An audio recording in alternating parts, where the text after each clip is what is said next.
तो नमस्कार मेरे प्यारे मित्रों, आप लोगों का दिल से स्वागत है हमारे चैनल पर। मैं साइको। आज हम एक बस ड्राइवर की कहानी सुनने वाले हैं। तो चलिए कहानी को शुरू करते हैं दोस्तों। मैं हूं दीपक और मैं एक साधारण सा परिवार का लड़का हूं। मैं हिमाचल का रहने वाला हूं। आज से लगभग 20 साल पहले मेरे साथ मुंबई में एक ऐसी हादसा हो गई थी कि आज भी वह हादसे के बारे में किसी को कहने में मुझे बेहद ही डर लगता है। उन दिनों में नया नया ऑफिस ज्वाइन किया था और जो कि हिमाचल से मुंबई का सफर हर रोज करना पॉसिबल नहीं था, इसलिए मैं थोड़ी ही दूर में एक किराए का घर लिया था। बहुत ही कम किराए में मिल गया था मुझे। वह घर ऑफिस से बस थोड़ी ही दूर डिस्टेंस होने के बावजूद मैं वहीं पर रहने लगा और हर रोज मुझे मुंबई से 10 बजे का बस पकड़कर घर लौटना पड़ता था। उन दिनों बारिश का मौसम चल रहा था। सुबह से लेकर रात तक लगातार बारिश हो रही थी। ऑफिस में काम का बहुत दबाव था, इसलिए समय कैसे निकल गया पता ही नहीं चला। मैं ऑफिस में बैठकर घड़ी देखा तो समय 10 बज चुका था। ऑफिस की खिड़की से झांककर बाहर की तरफ देखा तो उस समय बारिश की मात्रा थोड़ी कम थी, लेकिन थोड़ा बहुत हवा चल रहा था।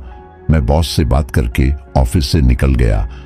इतने गीले मौसम में बाहर कोई नजर नहीं आ रहा था। बिना किसी जरूरत के इस मौसम में कोई क्यों बाहर आएगा। आसमान में गरजता हुआ बादलों को देखकर लग रहा था किसी भी समय भारी मात्रा में बारिश हो सकता है। मैं थोड़ा परेशान होकर ही बस स्टैंड की ओर चल रहा था। आज वैसे भी लेट हो गया।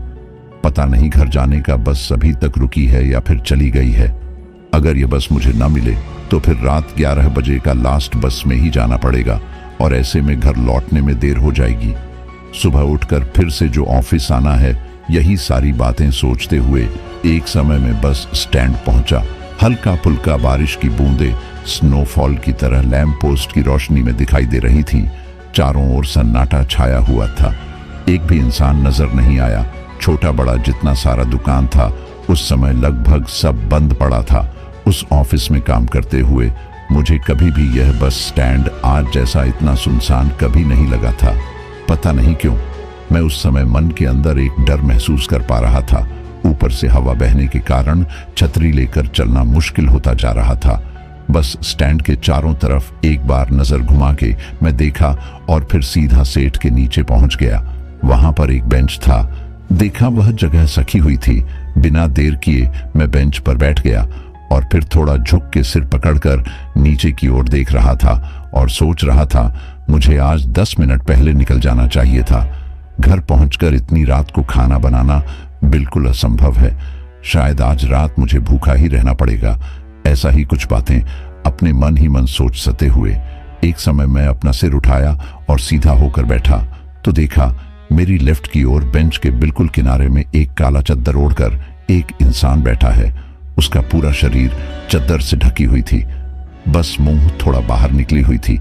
देखकर लगा शायद कोई बूढ़ा आदमी होंगे, लेकिन उस बूढ़े आदमी के आंखों में एक अलग सा ही चमक थी और अचानक उसे देख के मेरा दिल एक बार के लिए धड़क उठा।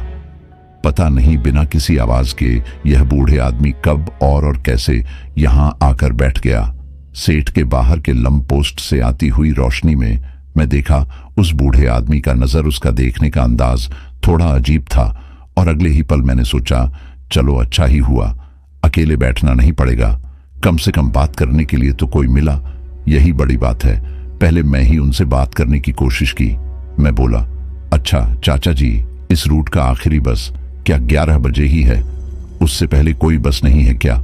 बूढ़े आदमी ने एक अजीब सी आवाज में बोला, इतनी जल्दबाजी क्यों बेटा, धीरज रखो, धीरज रखो, सही वक्त होने पर जरूर तुम्हें बस मिल जाएगी। बोलकर वह एक अजीब सा हंसी हंसने लगा और हंसी रोक के फिर से बोला, तुम चिंता मत करो, तुम्हारा सफर सही वक्त पर शुरू होने वाला है। कैसी बेहुदा हंसी थी वह। इतनी रात को बस स्टैंड की ऐसा माहौल में उस बूढ़े आदमी का बात करने की तरीका और हंसी मुझे कुछ ठीक नहीं लगा। कुछ देर तक मैं चुपचाप बैठा रहा और फिर वह बूढ़े आदमी खुद ही बोला, मुझे भी जाना है, मैं भी तो इंतजार कर रहा हूं ना। तुम्हें भला इंतजार करने में क्या तकलीफ है? तकलीफ तो होती है सफर की, जैसे कि यह जिंदगी का सफर। जब तक हम जिंदा हैं कितना कुछ झेलना पड़ता है हमें, लेकिन देखो, एक मरा हुआ इंसान को पता ही नहीं चलता कि इस दुनिया में क्या चल रहा है। सही बोला। अब मुझे लग रहा था कि यह बुजुर्ग आदमी बिल्कुल पागल होंगे, इसलिए ऐसा अनाप शनाप बात कर रहा है। मैं अकेला ही ठीक था इस आदमी को आने के बाद, और यह सारी बातें सुनने के बाद मैं थोड़ा अनकंफर्टेबल फील कर रहा था। मन ही मन मैंने सोचा, एक बार बस आ जाए तो फिर पीछे मुड़कर दोबारा नहीं देखूंगा, और कल से बहुत अच्छी तरह से मुझे समय का ध्यान रखना पड़ेगा। ऐसे में बाहर बारिश शुरू हो गई, साथ ही साथ आसमान में चमकता हुआ बिजली, ठंडी हवा चलने की वजह से शरीर में कंपन सी महसूस हो रही थी। समय का कांटा आगे चलता गया। उस बूढ़े आदमी बिल्कुल एक पत्थर की तरह बेंच के कोने में बैठा हुआ था। मैं घड़ी देखने के लिए अपने हाथों की कलाइयों में नजर डाली तो देखा रात 11 बज चुका था, और अगले ही पल नजर उठाकर आगे की तरफ देखने से मैं हैरान रह गया। मेरे सामने एक बस खड़ी थी, और यह बस वही बस है जिसकी मैं इंतजार कर रहा था, और वह बूढ़े आदमी बस के गेट के सामने खड़ा होकर मेरी ही ओर देख रहा था। मैं चिंतित हो पड़ा। यह बस कब आए, कब रुका, और यह बुजुर्ग आदमी कब यहां से उठकर वहां तक गया, यह सब मुझे पता ही नहीं चला। कम से कम बस आने का आवाज तो होना चाहिए था ना, लेकिन मानो कि यह बस बिना आवाज करते हुए यहां आकर रुक गई। यह सब देखते हुए मैं काफी हैरान हो गया था। फिर सोचा, शायद मैं अपने भावनाओं में बह गया था, इसी के कारण मुझे पता ही नहीं चला कि बांस कब आए। अच्छा हुआ समय से थोड़ा पहले आ गया। शायद इस मौसम की वजह से इस बस को भी थोड़ा जल्दी अपना डेस्टिनेशन पर पहुंचना है।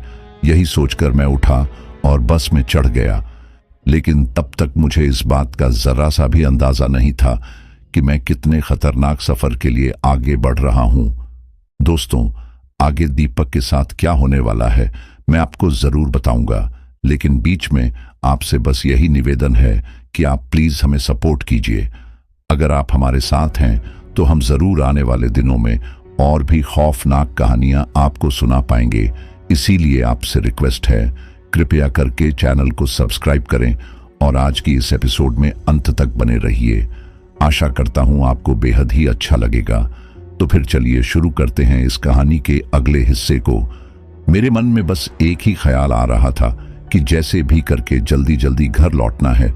ज्यादा कुछ ना सोचते हुए मैं बस में चढ़कर पीछे की तरफ एक सीट में बैठ गया। बस के अंदर ज्यादा यात्री नहीं थे, गिने चुने बस 5 से 6 पैसेंजर ही होंगे, और सबको देखकर लग रहा था सब सो रहे होंगे। शायद इन लोगों को भी मेरी ही तरह जल्द से जल्द घर लौटना आए, किसी से कोई बात करने की आवश्यकता नहीं है, इसलिए सब खामोश बैठा हुआ है। तब तक बस आपने राह पर चल चुका था। मैंने सोचा चलो अच्छा ही हुआ, फाइनली घर पहुंच जाएंगे। कुछ देर तक ऐसे ही चलने के बाद बैठे बैठे मेरे आंखों में नींद आ गया था। कब मैं सो गया पता ही नहीं था, और बस यही से मेरे साथ शुरू हुआ कुछ ऐसा हादसा जो आज बोलते हुए भी मुझे बहुत डर लग रहा है। कितनी देर तक मैं सोया था मुझे पता नहीं। अचानक मेरी नींद टूट गई और आंख खोलकर आगे की नज़ारा देखकर मेरी आंखें खुली की खुली रह गई। मैंने देखा बस स्टैंड में बैठा हुआ वह बुजुर्ग आदमी के साथ बस के अंदर जितना सारा पैसेंजर था, हर कोई अपना जगह से उठकर मेरे ही सामने आकर खड़ा हुआ है, और उनमें से हर कोई मेरे ही तरफ अजीब तरह के नजर डालते हुए दिख रहा है। अचानक मेरे सामने होते हुए ऐसे हादसा को देखकर मैं बेहद ही डर गया। गौर से देखा तो मुझे लगा कि इस पैसेंजर के शरीर का रंग थोड़ा पीला पड़ गया था, और इन लोगों की आंख मानो कि पत्थर से बनाई हुई है। उन आंखों में पानी नहीं था, और बिना पलक झपकाए हुए वह लोग मेरी ही तरफ देख रहा था। मुझे लगा क्या यह लोग मुझे डराना चाहते हैं, लेकिन ऐसा करने में इन लोगों का फायदा क्या है। मैं डर के मारे चिल्लाते हुए कुछ बोलने ही वाला था। ऐसे में मैं देखा अचानक मेरे सामने का नजारा बिल्कुल बदल चुकी है। अब तक जो पैसेंजर मेरे सामने खड़ा था उनमें से कोई भी अब मेरे सामने नहीं है। आधा सेकंड के अंदर अंदर मानो मैजिक की तरह वह लोग अपने अपने जगह पर बैठ गए। लेकिन यह कैसे संभव हो सकता है? शायद यह सब मेरे मन का भ्रम होंगे। यही सोचकर मैं बैठा रहा। मुझे और नींद नहीं आ रहे थे। ऐसे ही कुछ समय और बीत गए। अब मैं एक बार के लिए बस की खिड़कियों में झांक कर देखा तो बाहर का नजारा देखकर मेरे दिल में और भी ज्यादा खौफ पैदा होने लगा। यह रास्ता कुछ जाना पहचाना सा नहीं रहा है। जिस रास्ते से हर रोज मैं ऑफिस से घर का सफर करता हूं, यह वह रास्ता बिल्कुल नहीं हो सकता, क्योंकि रास्ते के दोनों तरफ घना जंगल दिखाई दे रहा है और ऐसा घना जंगल मेरे ऑफिस से लेकर घर तक रास्ते के बीच में कहीं पर भी नजर नहीं आता। अब मुझे महसूस होने लगा कि कुछ तो गलत हो रहा है। ऐसे में अचानक मेरे पैरों तले कुछ गीली और चिपचिपा जैसी चीजों का महसूस हुई। मैं नीचे की ओर नजर डालकर देखा तो मेरा दिल और भी ज्यादा तेजी से धड़कने लगा। बस के निचले हिस्सा ताजा लाल खून से भरी हुई थी। इतना सारा खून कहां से आ सकता है? और उसी पल मुझे एक अजीब सा आवाज सुनाई दी, मानो कोई हड्डी छाबा रहा है। मैं धीरे धीरे आंख उठाकर देखा तो फिर आगे का नजारा देखकर मुझे लगा कि अगर मैं अंधा होता तो शायद वह मेरे लिए अच्छा होता। कम से कम ऐसा नजारा मुझे जिंदगी में कभी देखना नहीं पड़ता। मैंने देखा मेरे आगे की तरफ बैठी हुई एक औरत उसकी खुद के हाथ अपने मुंह में घुसा के चबा रही है और वहां से ही वह आवाज आ रही है। मैं अपने आंखों पर नहीं कर पा रहा था। बस के अंदर हर किसी का शरीर बिल्कुल अननेचुरल था। ऐसा लग रहा था कि मानो हर किसी का शरीर काफी दिनों से सड़ चुका है। हर शरीर का मांस पिघलता हुए टुकड़े टुकड़े होकर नीचे गिर रहा है। ऐसे ही हालत में बस का कंडक्टर मेरे पास आया और टिकट के लिए पैसा मांगा। पैसा मांगते हुए वह चद्दर के अंदर से अपना हाथ आगे बढ़ाया तो मैं देखा उस हाथ में कोई मांस नहीं था, बस हड्डियों से बनाई हुई एक हाथ अपने 5 उंगलियों को हिलाते हुए इशारे में बोल रहा था कि जेब से पैसा निकालो बेटा। यह सब देख के मैं चिल्लाने की कोशिश की। मुझे लगा मैं और जिंदा नहीं रह पाऊंगा, लेकिन चिल्लाने की लाख कोशिश करने के बावजूद मेरे गले से कोई आवाज नहीं निकला। मेरा गला बिल्कुल सूखा पड़ गया था। और फिर आगे जो हुआ, ऐसा कभी भी मेरे दुश्मन के साथ भी ना हो। वह कंडक्टर अपना हाथ उठाया और मेरे कंधों पर रखा। मुझे महसूस हुआ वह हाथ हद से ज्यादा ठंडी थी, लेकिन ऐसी हालत में मैं चाहकर भी कुछ कर नहीं पा रहा था। मेरे अंदर से मेरा आत्मा बोल रहा था, भाग जा दीपक, भाग जा। अगर जिंदा बचना चाहता है तो अभी के अभी भाग जा। लेकिन उस समय मानो मेरे शरीर में बिल्कुल ही ताकत नहीं था। अचानक बस के अंदर पैसेंजर और कंडक्टर एक साथ मिलकर एक भयानक सा हंसी में टूट पड़ा। मेरे अंदर सहनशीलता शायद यही तक था। धीरे धीरे मेरी आंखों के सामने सब कुछ धुंधला होने लगा और फिर गहरी अंधकार मुझे अपने में बेहद धीमे धीमे ले लिया। बस मुझे और कुछ याद नहीं था। पता नहीं कुछ देर बाद कैसे अचानक मुझे होश आ गया और मैं हैरान होकर देखता ही रह गया कि मैं अपने ऑफिस के अंदर अपने टेबल के सामने बैठे बैठे सो गया था। मुझे समझ आया कि सब एक बुरा सपना था, लेकिन सपना होने के बावजूद मेरे शरीर पसीने से भीग चुका था। मैं टेबल पर रखी हुई पानी की बोतल उठाया और सारा पानी एक ही साथ पी ली। ऑफिस के अंदर काफी सारा कलीग्स तब तक निकल चुके थे। मैं घड़ी में देखा तो ऑलरेडी 11 बज चुका था। मतलब शाम का बस छूट गया है। मैं जल्दी जल्दी बॉस को कहा और ऑफिस से निकल गया। बाहर धीमी धीमी बारिश के बूंदे टपक रहे थे और साथ ही साथ थोड़ी हवा भी चल रही थी। मैं पैदल चलकर बस स्टैंड पहुंचा तो देखा वहां का नजारा बिल्कुल सुनसान है। एक भी इंसान नजर नहीं आया और आसपास के दुकानें सब बंद हो चुके थे। मैं बिना कुछ सोचे समझे आगे चलकर बस स्टैंड के सेट के नीचे एक बेंच पर बैठ गया। उस समय मुझे बस घर लौटने का चिंता मुझे सता रही थी, इसीलिए तब तक मैं वह बुरा सपने के बारे में बिल्कुल भूल गया था। हाथ के घड़ी में देखा तो समय 10 बज चुका था। ऐसे में अचानक लेफ्ट साइड नजर घुमाने से एक बूढ़े आदमी नजर आया। वह बिल्कुल बेंच के किनारे पर बैठा हुआ था।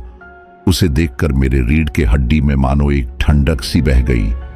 मैं अच्छी तरह से समझ चुका था, बस कुछ ही देर पहले देखा हुआ वह बूढ़ सपने के अंदर वह बूढ़ा आदमी काला चद्दर पहनकर मेरे ही पास बैठा हुआ है। 3 और वही आवाज में वह बोल रहा है, कहां जाना है बाबूजी?